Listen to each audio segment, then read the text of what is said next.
بسم اللہ الرحمن الرحیم۔ السلام علیکم دوستو، دنیا بھر کی خبروں میں آج آپ سنیں گے، لیکن اس سے پہلے اگر ہو سکے تو لائک اور سبسکرائب کا بٹن ضرور دبا لیں۔ شکریہ۔ بھارت پاکستان میں انتشار پیدا کرنے کے لیے پانی کو بطور ہتھیار استعمال کرنا چاہتا ہے۔ قرآن پاک کی بے حرمتی کرنے والے سیاستدان کے برطانیہ میں داخلے پر پابندی۔ پاکستان میں زلزلے سے مرنے والوں کی تعداد 9 ہوگی، سوات سب سے زیادہ متاثر۔ امریکہ نے فیصلہ کر لیا ہے کہ وہ آخری یوکرین فرد تک روس کے ساتھ جنگ کریں گے۔ لیکس کی مریم نواز ماہر ہے بلکہ پروڈیوسر ہے، ججز کی آڈیوز اور ویڈیوز پر چیف جسٹس غصے میں۔ ایک جوہری ہتھیار ایک ٹائم پر تقریباً 5 لاکھ افراد کی جان لے سکتا ہے۔ آئین صرف ایک کاغذ کا ٹکڑا ہے جسے ردی کی ٹوکری میں ڈال دینا چاہیے۔ کرناٹک میں ووٹر لسٹوں سے لاکھوں مسلمانوں کے نام حیران کن طور پر غائب۔ کسی دوا کے بغیر شکر کا سچا جذبہ شدید ذہنی تناؤ کی کیفیت کو کم کر دیتا ہے۔ تو آئیے چلتے ہیں خبروں کی تفصیل کی جانب۔ بھارت کی ہندو تباہ قوتیں پاکستان میں انتشار پیدا کرنے کے لیے پانی کو بطور ہتھیار استعمال کرنا چاہتی ہیں۔ کل پانی کے عالمی دن کے موقع پر جاری کی گئی ایک رپورٹ میں کہا گیا ہے کہ بھارت سندھ طاس معاہدے کی خلاف ورزی کرتے ہوئے آبی وسائل کو کنٹرول کر کے خطے میں اپنی بالادستی قائم کرنے اور پاکستان کے لیے جان بوجھ کر پانی کی قلت پیدا کرنے کی کوشش کر رہا ہے۔ سندھ طاس معاہدے پر 1960 میں دستخط کیے گئے تھے اور اسی کے تحت 6 دریاؤں کا نظام چلایا جاتا ہے جو پاکستان کے لیے ایک اہم لائف لائن کی حیثیت رکھتا ہے۔ اس معاہدے کے تحت 3 دریاؤں کا پانی بھارت اور 3 کا پاکستان استعمال کر سکتا ہے۔ مودی حکومت قدرتی آفات کو بھی پاکستان کے خلاف ہتھیار کے طور پر استعمال کر رہی ہے۔ بھارت مونسون کے دوران دریا کا رخ موڑ کر پاکستان کی طرف بہت زیادہ پانی چھوڑ دیتا ہے جس سے سیلاب اور تباہی ہوتی ہے۔ بھارت پاکستان کی اناج پیدا کرنے والی زمین کو سیلاب کے ذریعے صحراؤں میں تبدیل کرنے کا منصوبہ بنا رہا ہے۔ سندھ طاس معاہدے کی خلاف ورزی اپنے وعدوں سے پیچھے ہٹنے اور بین الاقوامی معاہدوں کو توڑنے کی بھارت کی قومی پالیسی کے عین مطابق ہے۔ مودی حکومت نے بھارت کے کنٹرول والے 3 دریاؤں سے پاکستان جانے والے پانی کو روکنے کا فیصلہ کیا ہے۔ بھارت پہلے ہی ان پانیوں کا تقریباً 94% استعمال کر رہا ہے اور ان پانیوں کو پاکستان کی طرف جانے دینے کی بجائے پانی کو استعمال کرنے کے لیے نئے منصوبے بنا رہا ہے۔ اس کے باوجود وزیر اعظم نریندر مودی کی حکومت خوش نہیں ہے اور مزید بہت کچھ کرنا چاہتی ہے۔ پانی کی سپلائی میں کمی کی بات کسی بھی ملک کے لیے، خاص طور پر پاکستان جیسے ملک کے لیے تشویشناک ہے۔ ماہرین پہلے ہی خبردار کر چکے ہیں کہ پاکستان پانی کی قلت کے دہانے پر ہے، جس کی وجہ سے بھارت کی طرف سے ملک میں بہنے والے دریاؤں پر متعدد ڈیموں کی تعمیر ہے۔ بھارت بین الاقوامی قوانین اور معاہدوں کی خلاف ورزی کر رہا ہے اور عالمی برادری کو بھارت پر دباؤ ڈالنا چاہیے کہ وہ بین الاقوامی معاہدوں پر عمل درآمد کرے۔ برطانوی حکومت نے قرآن پاک کی بے حرمتی کرنے والے پالوڈن کے ملک میں داخلے پر پابندی عائد کر دی ہے۔ اسلام مخالف سیاستدان نے سویڈن کے دارالحکومت اسٹاک ہوم میں قرآن پاک کی بے حرمتی کی تھی، جس پر عالمی سطح پر مسلمانوں کی جانب سے شدید رد عمل کا اظہار کیا گیا تھا۔ رمضان کے آغاز سے پہلے واقعہ دہرائے جانے کے ممکنہ خدشات کے تحت برطانیہ نے اس کا ملک میں داخلہ بند کر دیا۔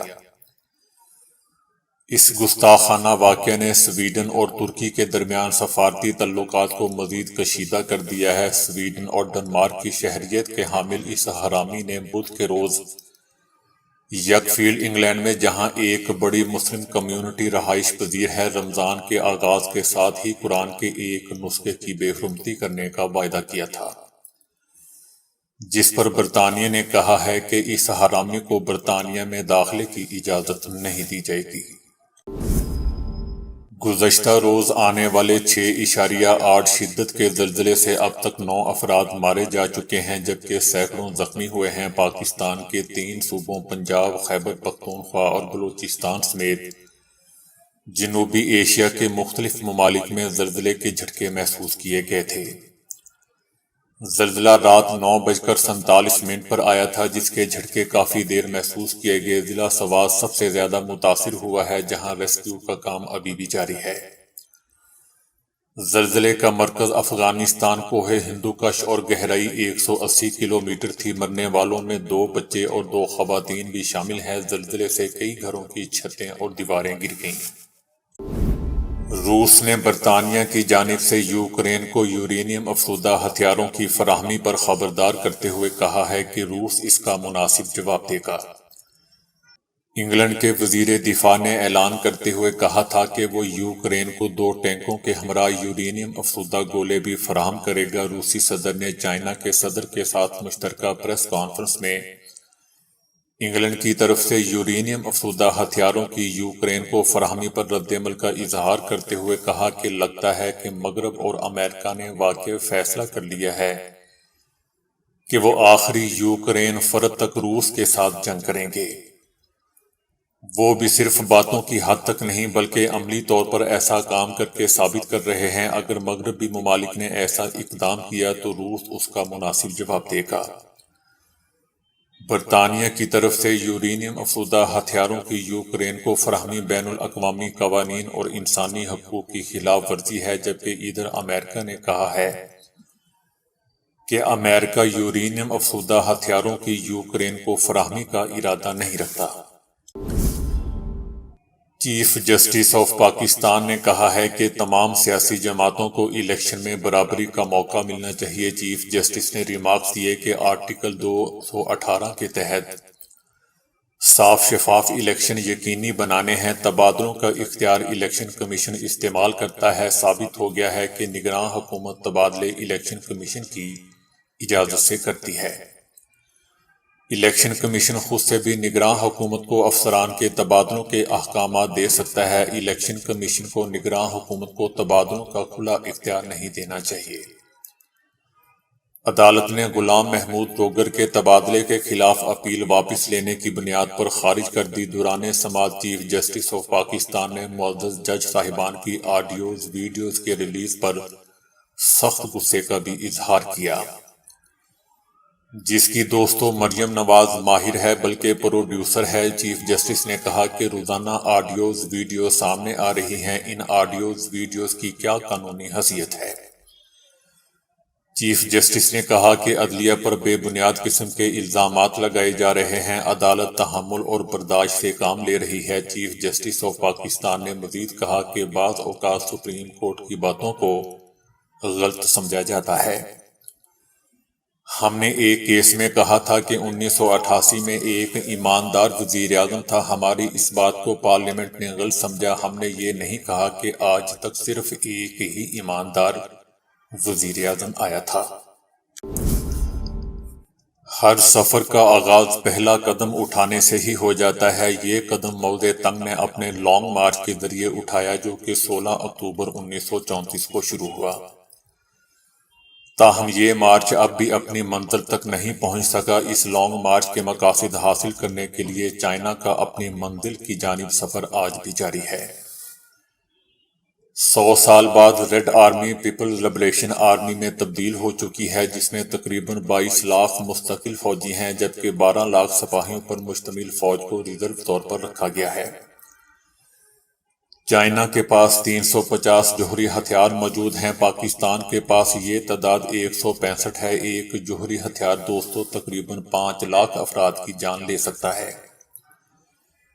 اگرچہ چائنا نے امریکہ اور اس کے اتحادیوں کے احمقانہ رویوں کا شکار ہونے والے اقوام متحدہ کے رکن ممالک کی مدد کے لیے ویٹو کا اختیار بھی استعمال کیا ہے، لیکن وہ اقوام متحدہ کو قیام امن کے لیے اپنا کردار ادا کرنے پر آمادہ نہیں کر پایا۔ اقوام متحدہ کی امن فوج کا کردار ایسا نہیں ہے کہ جسے اس ادارے کے وقار میں اضافہ ہوا ہو۔ شاید چائنا فیصلہ کر چکا ہے کہ بس اب بہت ہو چکا، اب اقوام متحدہ والا کردار وہ ادا کرے گا۔ سعودی عرب اور ایران کے درمیان تعلقات کی بحالی میں چائنا نے ثالثی کا کردار ادا کیا، جس کے ذریعے چائنا نے بین الاقوامی ثالث بننے کے مقاصد کی جانب ابتدائی اور اہم قدم اٹھا لیا۔ سوچنے کی بات یہ ہے کہ پاکستان بھی اپنے دیرینہ دوست چائنا سے یہ توقع رکھتا ہے کہ وہ پاکستان کو درپیش تنازعات بالخصوص بھارت کے ساتھ اس کے مسائل کو حل کرنے میں وہ اپنا کردار ادا کرے۔ عقلی طور پر تو دوستو ایسا ہونا ممکن ہے، لیکن مودی کی زیر قیادت بھارت میں ایسا ممکن نہیں ہے۔ لیکن دوسری طرف پاکستان بھی ایک اندرونی جنگ میں ہی مصروف رہنا چاہتا ہے، ایک ایسی اندرونی جنگ جس میں بات چیت کی کوئی راہ بھی نہیں نکالی جا رہی۔ عمران خان نے اپنے مارچ کو آزادی مارچ کا نام دیا ہوا ہے، لیکن سوال اٹھتا ہے کہ آزادی آخر کس سے؟ ظاہری طور پر اس حکومت سے آزادی طلب کی جا رہی ہے، لیکن اندرونی طور پر آزادی حاصل کرنے کا یہ مسئلہ نفسیاتی طور پر کافی پیچیدہ ہے۔ چونکہ عمران خان کو سب سے زیادہ حمایت شہری طبقے کی حاصل ہے، تو اس تناظر میں آزادی کا مطلب یہ ہو سکتا ہے کہ اس سیاسی پیچیدگیوں سے آزادی حاصل کی جائے جن کے بارے میں عمران خان اور ان کے حامی یہ خیال کرتے ہیں کہ وہ ان کو محدود کر رہی ہے۔ عمران خان کے مخالفین کہہ رہے ہیں کہ یہ وہی طبقہ ہے جس نے جنرل محمد ضیاء الحق اور جنرل پرویز مشرف جیسے آمروں کی حمایت کی تھی۔ ان دونوں صاحبان کی نظر میں آئین کی حیثیت کاغذ کے ایک ٹکڑے سے زیادہ کی نہیں تھی، اس لیے عمران خان بھی آئین کی پرواہ نہیں کرتا۔ مخالفین کا مزید کہنا ہے کہ 1977 میں اقتدار میں آنے کے صرف ایک مہینے بعد جنرل ضیاء الحق نے ایک ایرانی صحافی سے گفتگو کرتے ہوئے کہا تھا کہ آئین کیا ہے، یہ 10 یا 12 صفحات پر مشتمل ایک کتاب ہے، میں اسے پھاڑ کر پھینک سکتا ہوں اور کہہ سکتا ہوں کہ ہم کل سے ایک مختلف نظام کے تحت زندگی گزاریں گے۔ جنرل پرویز مشرف نے بھی اعلان کیا تھا کہ میرے خیال سے آئین صرف ایک کاغذ کا ٹکڑا ہے جسے ردی کی ٹوکری میں ڈال دینا چاہیے۔ ان دونوں جرنیلوں کے حامیوں کے لیے ان دونوں سے زیادہ اہمیت کچھ نہیں ہے۔ عمران خان جب وزیر اعظم تھے تو انہوں نے متعدد مواقع پر اس رائے کا اظہار کیا کہ پاکستان کو یک جماعتی ریاست یعنی چائنا کی طرح بننے کی ضرورت ہے۔ ان کی بھی نظر میں آئین کی کوئی حیثیت نہیں تھی، ایسا دوستو اس کے مخالفین کا کہنا ہے۔ بھارت کے کرناٹک میں ووٹر لسٹوں سے لاکھوں مسلمانوں کے نام غائب ہیں۔ کرناٹک میں 2022 کی ووٹر لسٹوں میں شامل لاکھوں مسلمان ووٹرز الیکشن کمیشن کی طرف سے جاری کردہ تازہ ترین ووٹر لسٹوں سے غائب ہیں۔ مسنگ ووٹرز ایپ کے بانی سید خالد نے انکشاف کیا ہے کہ ہم نے جنوری 2022 میں شائع ہونے والی انتخابی فہرستوں کو ڈاؤن لوڈ کیا اور پھر ہم نے جنوری 2023 کی حتمی انتخابی فہرست کو ڈاؤن لوڈ کیا۔ ہم نے ان کا موازنہ یہ جاننے کے لیے کیا کہ آیا وہ مسلمان ووٹر جو 2022 کی انتخابی فہرستوں میں شامل تھے وہ 2023 کی فہرستوں میں موجود ہیں یا نہیں۔ ہم نے پایا کہ ہر حلقے میں 2023 کی لسٹوں سے تقریباً 2 سے 6 ہزار ووٹروں کی تعداد غائب ہے۔ یہ وہ حلقے ہیں جہاں اس سال سب سے زیادہ مسلمان ووٹر لسٹوں میں شامل نہیں کیے گئے۔ لوگ پہلے ہی اقلیتی ووٹروں کی کمی کا مسئلہ اٹھا رہے ہیں، یہ ناقابل یقین اور افسوسناک ہے۔ ووٹر لسٹوں میں سے ناموں کو حذف کر دیا گیا جہاں اقلیتوں کی ایک بڑی تعداد رہتی ہے۔ اگرچہ ذہنی تناؤ ہمارے مزاج اور ماحول کا ایک حصہ بن چکا ہے، لیکن کسی دوا کے بغیر سچا جذبہ شکر شدید ذہنی تناؤ کی کیفیت کو کم کر سکتا ہے۔ سائنسدانوں کے مطابق اگر کوئی شخص شدید نفسیاتی تناؤ کا شکار ہے تو بھی شکر کا جذبہ اس کیفیت سے تحفظ فراہم کرتا ہے۔ چونکہ دماغ جسم کا صدر مقام ہے تو ڈپریشن اور تناؤ پورے جسم کو متاثر کرتا ہے، پھر اس سے بلڈ پریشر، شوگر اور امراض دل میں مبتلا ہونے کا خطرہ بڑھ جاتا ہے۔ اس لیے ماہرین شکر پر بہت زور دیتے ہیں۔ اس ضمن میں یونیورسٹی آف مینو سے وابستہ سائنسدانوں نے کہا ہے کہ اگرچہ شکر اور ڈپریشن میں کمی میں تعلق پر بہت تحقیق ہوئی ہے، لیکن حقیقی طور پر نفسیاتی تناؤ اور امراض دل سے بحالی پر بہت کم تحقیق کی گئی ہے۔ اس ضمن میں ایک چھوٹے سے گروہ پر تحقیق کی گئی ہے۔ سائنسدانوں نے 18 سے 57 سال کے افراد کو اس تحقیق میں بھرتی کیا، جن میں خواتین بھی شامل تھیں۔ اس کے لیے تجربہ گاہ میں ایک فرضی ماحول بنایا گیا۔ تجربہ گاہ میں کچھ ایسے کام کیے گئے جو تناؤ کی وجہ بنے اور اس کے بعد شرکاء کے دل کے رد عمل اور بحالی کو نوٹ کیا گیا۔ اسٹڈی میں نوٹ کیا گیا کہ جو لوگ سٹریس سے گزرے لیکن شکر کا دامن انہوں نے تھامے رکھا، جس کی وجہ سے ان کا بلڈ پریشر معمول کے تحت تھا، جذبہ شکر ان کے درمیان ایک دیوار کی تلے حائر رہا۔ جذبہ شکر ایک طاقتور کیفیت ہے جو ہمیں بہت سے مسائل سے بچاتی ہے، ایسا دوستو ماہرین کا کہنا ہے۔ تو دوستو ابھی کے لیے اتنا ہی۔ ویڈیو کو لائک اور شیئر کرنے کا بہت بہت شکریہ۔